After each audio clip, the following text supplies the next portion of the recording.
साल भर पर अइले छठी मैया घाट पर हमहू जैबै। नंबर ले लिया फोन करके यरबा के वहे बोलेबै। यरबा फोड़तै बम पराका हम छोड़बै छुर छुरिया। माई के भक्ति में झूमत रहबै चाहे जरतै सबरिया कि छठी माई के ध्यान करबै। माई के गुणगान करबै कि छठी माई के ध्यान धरबै। माई के गुणगान करबै।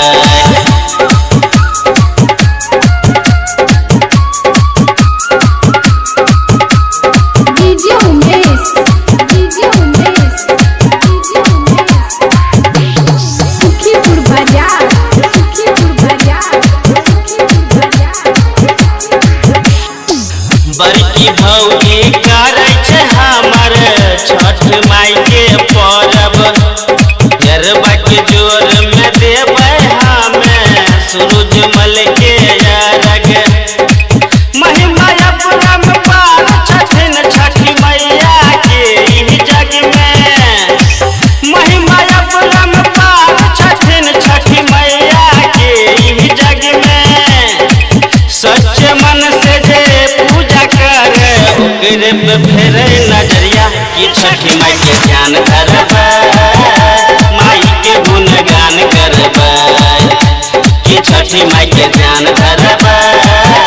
माई के गुणगान करबै।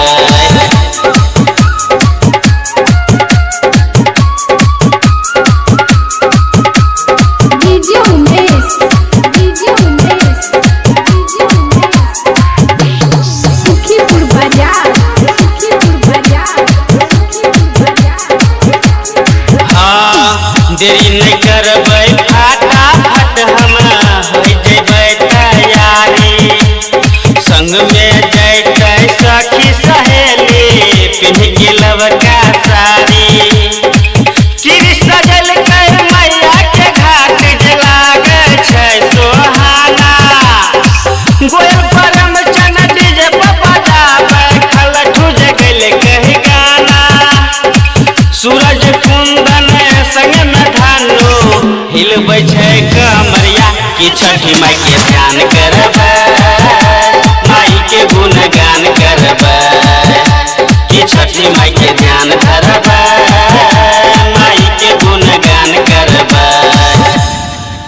Nidhi Shri film recording studio फैन को हॉल खगड़िया।